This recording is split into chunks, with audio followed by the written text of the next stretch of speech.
बाजार की गिरावट में गोल्डमैन सैक्स की रिपोर्ट आई है और इसका 3 शेयरों पर जोरदार असर देखने को मिला है। गोल्डमैन सैक्स की डाउनग्रेड रिपोर्ट से जहां एसबीआई की पिटाई हुई है, वहीं अपग्रेड रिपोर्ट से एसबीआई कार्ड्स में अच्छी खरीदारी दिखी है। इसके अलावा गोल्डमैन ने वोडाफोन को लेकर भी रिपोर्ट जारी की है, जिसके बाद वोडाफोन का शेयर 10% तक टूट गया है। गोल्डमैन सैक्स की इन 3 रिपोर्ट्स और शेयरों पर हुए इसके असर को बताने के लिए हमारे 3 सहयोगी मेरे साथ इस वक्त जुड़ रहे हैं।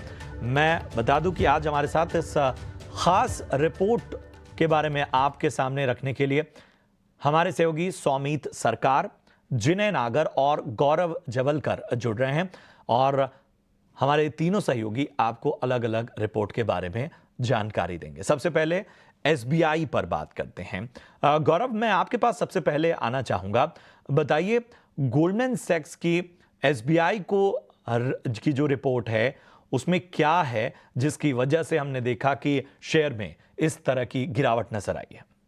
जी हाँ, तो आज के अगर गोल्डमैन सैक्स के रिपोर्ट की बात करें तो एसबीआई पे उन्होंने डाउनग्रेड किया है उनका रेटिंग। अब ये जो रेटिंग है वो सेल रेटिंग दिया है और इसी के साथ साथ जो टारगेट प्राइस है वो भी घटाकर 752 रुपीज़ का दिया है, जो कि पहले 841 रुपीज़ का था। अगर हम बात करें ओवरऑल रिपोर्ट की तो वहाँ पे 3 जो मेन पॉइंट है वो गोल्डमैन सैक्स ने हाईलाइट किया है। सबसे पहली बात है कि कहीं पे अगर रिस्क रिवॉर्ड पोर्टफोलियो की बात करें तो कहीं पे अनफेवरेबल उनको लग रहा है और उनका मेन रीज़न ये है कि कहीं पे आरओए की बात करें जो कि 1% से ज़्यादा है एसबीआई के लिए फिलहाल में, उनके हिसाब से जो आरओए है उसमें हमें कहीं पे प्रेशर देखने को मिल सकता है। आरओए जो है वो कहीं पे 1% और उससे भी नीचे जाने की काफ़ी ज़्यादा चांसेस है FY26 तक। सेकंड, उनका रीज़न ये है कि कहीं पे अगर हम लोन ग्रोथ की बात करें तो उसमें कंस्ट्रेंट देखने को मिल सकता है और इसका मेन रीज़न होगा डिपॉजिट्स ग्रोथ का। तो उन्होंने एग्जाम्पल ऐसे दिया है कि अगर हम बात करें एसबीआई के डिपॉजिट्स ग्रोथ का तो कहीं पे मार्केट शेयर जो है वो पिछले 4 क्वार्टर में इसका घटते जा रहा है और यही एक कंस्ट्रेंट हो सकता है आगे जाके लोन ग्रोथ पे भी, और इसी के चलते एक प्रॉफिटेबिलिटी भी हमें एक ग्रोथ में कंसर्न देखने को मिल सकता है। आखिर में तीसरा पॉइंट ये है कि अगर हम क्रेडिट कॉस्ट की बात करें तो वहाँ पे भी एक पूरे इंडस्ट्री में ही एक नॉर्मलाइजेशन चल रहा है और इसी के चलते एसबीआई की भी बात करें तो वहाँ पे भी एक क्रेडिट कॉस्ट जो है उसमें अपटिक देखने को मिल सकती है। और इसमें मेन रीज़न ये रहेगा कि अगर हम एमएसएमई और एग्री सेगमेंट की बात करें तो वहाँ पे स्लिपेजेस जो है वो थोड़े से बढ़ने की काफ़ी ज़्यादा चांसेस है।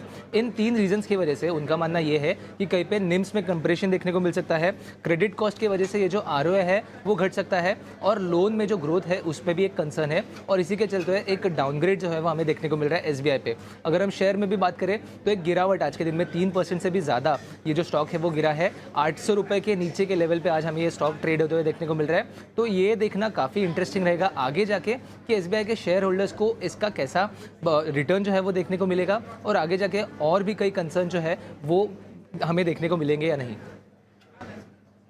गौरव ने बताया कि आखिर एसबीआई पर किस तरह से गोल्डमैन सैक्स की रेटिंग का असर साफ तौर पर नजर आ रहा है।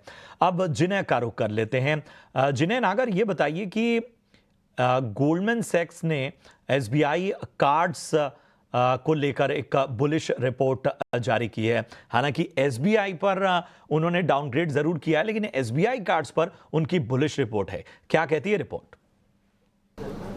जी, तो गोल्डमैन सैक्स का एसबीआई कार्ड्स पर अपग्रेड आता हुआ दिख रहा है। उन्होंने बाय रेटिंग दी है, उनका जो टारगेट प्राइस है उन्होंने हाइक कर दिया है 913 रुपये।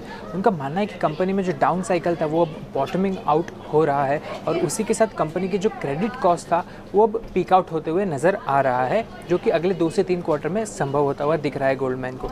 इसी के साथ कंपनी का जो इंप्रूविंग पीपीओपी आउटलुक है उससे गोल्डमैन को आगे चलकर ईपीएस विजिबिलिटी भी नज़र आती है और इसी की वजह से उनका एक्सपेक्टेशन है कि कॉस्ट टू इनकम रेशियो है वो इम्प्रूव हो सकता है करीब 430 बेसिस पॉइंट से FY24 से FY26 तक।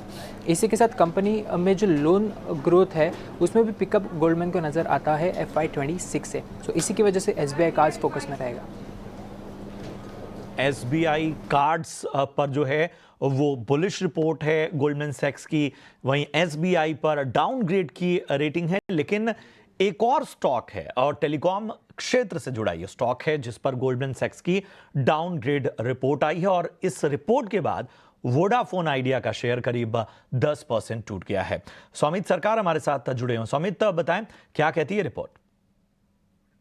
क्योंकि गोल्डमैन सैक्स ने काफ़ी नेगेटिव और बेरिश रिपोर्ट निकाली है वोडाफोन आइडिया पे। उन्होंने अपना सेल रेटिंग बरकरार रखा है और जो टारगेट प्राइस रखा है वोडाफोन आइडिया पे वो सिर्फ ₹2.5 का है, 2.5 रुपीज़ का, जो कि करीब 70 to 80% का डाउनसाइड दिखाता है करंट लेवल से, और इसी कारण हमें ये बिग फॉल देखने मिल रहा है वोडाफोन आइडिया के शेयर प्राइसेस में। तो क्या कह रहा है गोल्डमैन सैक्स यहाँ पे?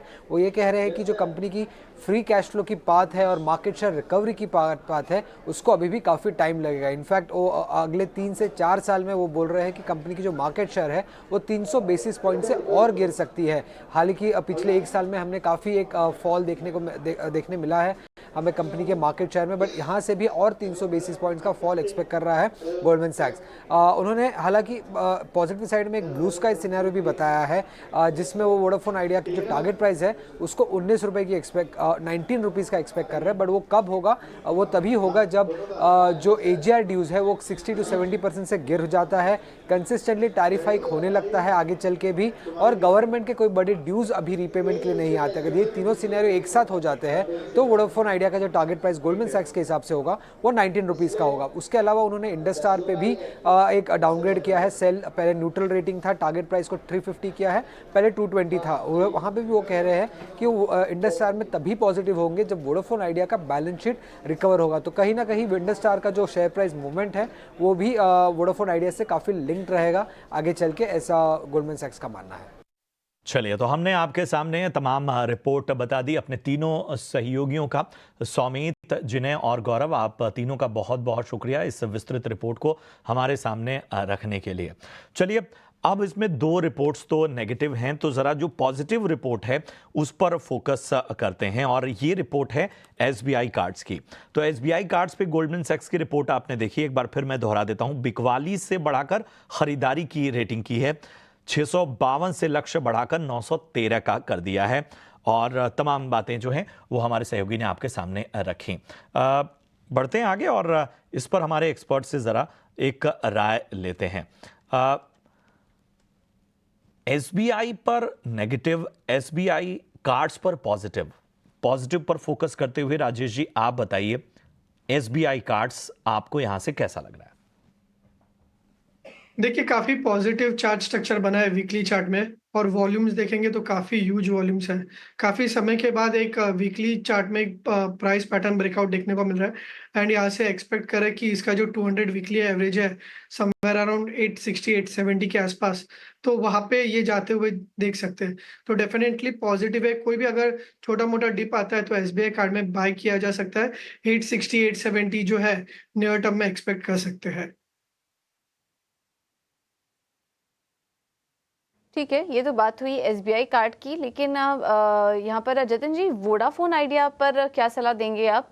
बहुत ही नेगेटिव रिपोर्ट्स आई हैं, और ट्रेडर फेवरेट काउंटर ये हमेशा से ही रहा है। कुछ भी करेक्शन आता है, कोई भी खबर आती है, स्टॉक में हम भारी उतार चढ़ाव देखते हैं। लेकिन वोडा आइडिया में 11.5% की गिरावट पे आज काफ़ी सारे जो ट्रेडर्स हैं, रिटेल ट्रेडर्स हैं स्पेशली, वो इसमें एंट्री लेने की कोशिश करेंगे। आपको क्या लगता है, यहाँ पर एंट्री लेनी चाहिए या फिर अवॉइड करें इस काउंटर को?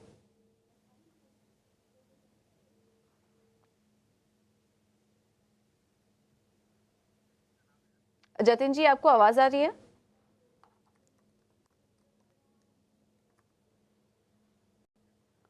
चलिए, जतिन जी से संपर्क नहीं हो पा रहा है। राजेश जी, आप ही सलाह दीजिए, वोडा आइडिया पर क्या करें? मौजूदा स्तर पर एंट्री लेने की सलाह देंगे या फिर फिलहाल अवॉइड करें, और जिनके पास ऑलरेडी है वो क्या करें? देखिए, हमेशा आपके शो पे बात की है कि कब ये जो स्टॉक्स है, जैसे कि येस बैंक है, वोडाफोन आइडिया है, कोई भी खबरें आते हैं तो उसके वजह से बाउंस आता है। तो हमने हमेशा यही सजेस्ट किया कि कोई भी बाउंस आए तो इन स्टॉक्स में से हट के इनके जो पीयर्स है इसमें एंटर कीजिए। अभी भी वोडाफोन आइडिया देखेंगे तो काफ़ी वीक लग रहा है। एक्सपेक्ट करो कि यहाँ से वापस 10 के लेवल जो है इसके 200 वीकली एवरेज, तो वहाँ तक ये प्राइस जो है रिटेस्ट कर सकते हैं। तो एग्जिट की ही राय होगी, एग्जिट करके इसके जो पीयर्स है, रिलायंस है, भारती है, तो इसमें एंटर कर सकते हैं। ठीक है, तो एग्जिट कर लीजिए स्टॉक से, और रिलायंस जैसे स्टॉक्स यहाँ पर काफ़ी बेहतर नज़र आ रहे हैं, आप वहाँ पर एंट्री ले सकते हैं। अब कुछ और भी स्टॉक्स पर नज़र डाल लेते हैं जहाँ पर कि